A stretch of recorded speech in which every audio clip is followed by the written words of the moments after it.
Hello friends, welcome to our channel, Target Achievers Coaching Institute. Big news, our brand new course for Uttarakhand Patwari Video and Lekpal exam is launching in just few days. Here is everything you all need to आज know. हम बात करेंगे उत्तराखंड के इतिहास की। मेरा नाम पंकज कुमार, मैं टारगेट कोचिंग अचीवर से आपको पढ़ाऊंगा उत्तराखंड का इतिहास। तो बच्चों, जो उत्तराखंड का इतिहास है वो और इतिहासों से, भारत के इतिहास से या वर्ल्ड के इतिहास से बहुत अलग है। बच्चों, उत्तराखंड का इतिहास जानने से पहले सबसे ज्यादा जरूरी है कि इतिहास होता क्या है। तो बच्चों, इतिहास मुख्यतः 3 प्रकार से होता है। पहला होता है प्रागैतिहासिक, दूसरा होता है आद्य ऐतिहासिक,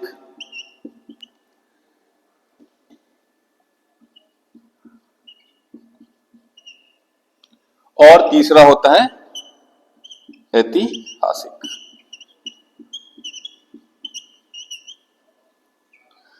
तो बच्चों, जो सबसे पहले प्रागैतिहासिक काल है, प्रागैतिहासिक काल, तो ये वो समय है बच्चों, ये वो समय है जब लिपि का विकास नहीं हुआ था।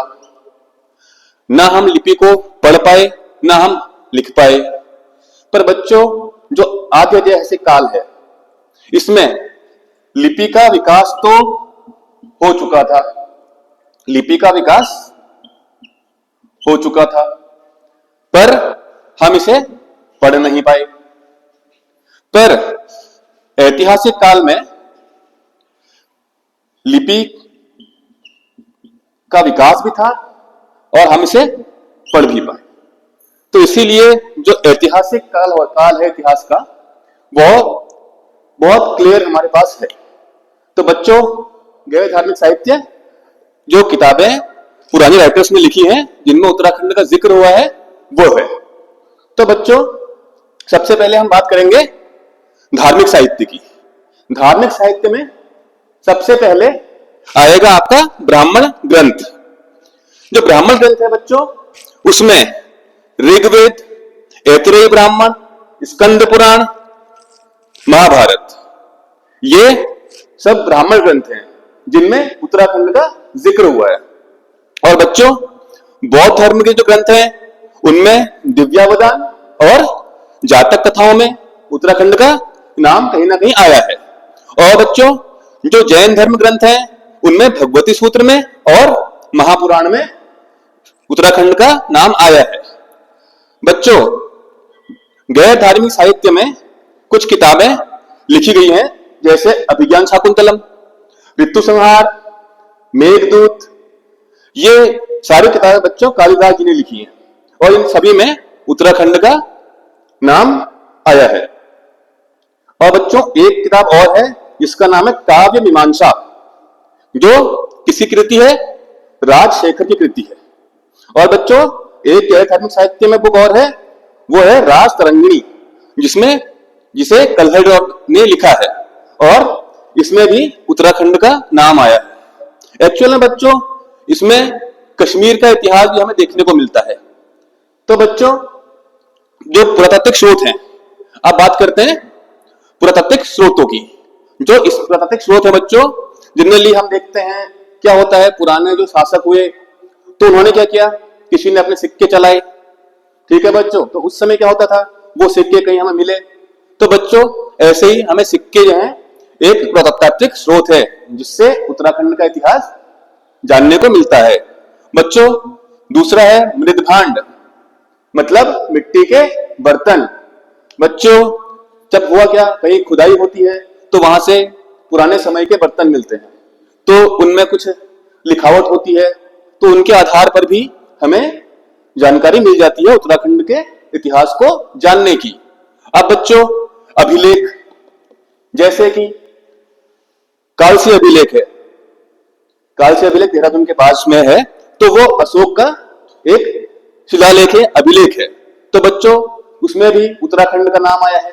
तो बच्चों मंदिर और किले, जैसे बाणासुर का किला है, जैसे बहुत सारे मंदिर हैं उत्तराखंड में जो बने हुए हैं पुराने पुराने, तो जैसे कटारमल का सूर्य मंदिर अल्मोड़ा, तो ये हमें क्या करते हैं बच्चों, उत्तराखंड के इतिहास को जानने में एक बहुत महत्वपूर्ण भूमिका निभाते हैं बच्चों। तो बच्चों इनमें पूरा ध्यान देना है।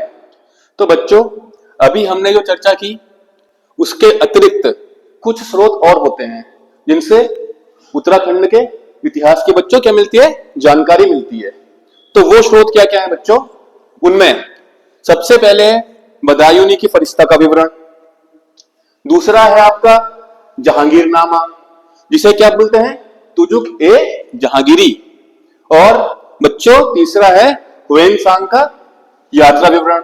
बच्चों एक छोटी सी कहानी यहां पे है, जो ये हुएनसांग थे ये चीन से भारत आए थे, तो जब यहां घूमे तो ये हमारा जो काशीपुर है पास में उत्तराखंड में, तो यहां पर क्या हुआ, एक वहां पे कोई पूरा प्रजाति हमारी रहती थी वहां पे उत्तराखंड की, तो वहां पे इनकी बलि देने की भी कोशिश की गई उस समय में बच्चों। तो इनको चीनी यात्रियों का या बाहरी यात्रियों का राजकुमार भी कहा जाता है बच्चों।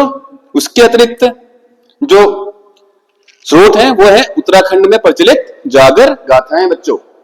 जागर हमारे कुमाऊं के रीजन में बोला जाता है, और इसी जागर को मन्नाड़ बोला जाता है गढ़वाल रीजन में।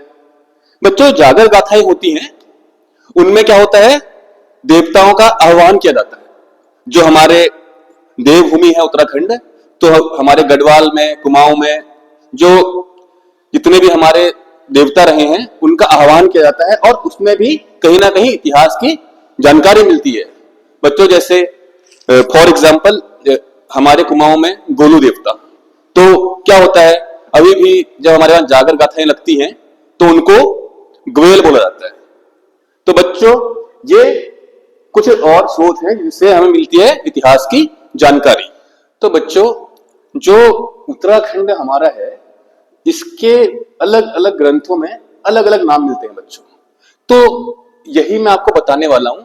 जो ऋग्वेद है, ऋग्वेद में बच्चों उत्तराखंड को क्या कहा गया है, ऋषि मुनियों व तपस्वियों की भूमि कहा गया है बच्चों। हम आज भी उत्तराखंड को क्या बोलते हैं, देवभूमि बोलते हैं। तो पहले यहाँ पे क्या था, जब ऋषि मुनियों का समय था तो वो यहाँ पे निवास करते थे हिमालय क्षेत्र में, तो इसीलिए से क्या कहा गया, ऋषि मुनियों व तपस्वियों की भूमि कहा गया बच्चों। जो अगला है वो है ऐतरेय ब्राह्मण। ऐतरेय ब्राह्मण में बच्चों क्या कहा गया है, उत्तराखंड को उत्तर कुरु कहा गया है बच्चों। क्या कहा गया है, उत्तर कुरु बच्चों। अगला जो ग्रंथ है वो है स्कंद पुराण। स्कंद पुराण में बच्चों जो कुमाऊं वाला क्षेत्र है उसे कहा गया है मानसखंड, और जो गढ़वाल वाला क्षेत्र है उसे कहा गया है केदारखंड बच्चों। पाली ग्रंथों में या बौद्ध ग्रंथों में क्या कहा गया है, हिमवंत। जो पाली ग्रंथों में उत्तराखंड का नाम है वो क्या है, हिमवंत बच्चों। एक छोटी सी कहानी और भी है, कुणाल जातक जो है बौद्ध धर्म का, तो उसमें जो बुद्ध हैं वो उनके उसीरगिरी आने का उल्लेख है। तो उसीरगिरी जो बच्चों है, अभी तो उसीरगिरी नाम आप लोग कहेंगे कोई है ही नहीं, तो बच्चों उस समय जो उसीरगिरी था वो आज का हरिद्वार का कनखल वाला क्षेत्र है बच्चों। तो बच्चों ये जो है उत्तराखंड के इतिहास की कुछ मुख्य जानकारी है बच्चों। आपको हमसे ऐसी जानकारी लगातार मिलती रहेगी, और आपकी प्रिपरेशन में एक बहुत अच्छा रोल हम प्ले करेंगे। और बच्चों आपको अगली क्लास के लिए मैं उत्तराखंड पढ़ाने के लिए अवेलेबल रहूंगा यहाँ पे, और आप हमसे जुड़े टारगेट अचीवर्स से और अपनी सफलता निश्चित करें बच्चों। Thank you. और बच्चों हमारे चैनल को लाइक और सब्सक्राइब करें और हमसे जुड़ें और अपनी सफलता को निश्चित करें।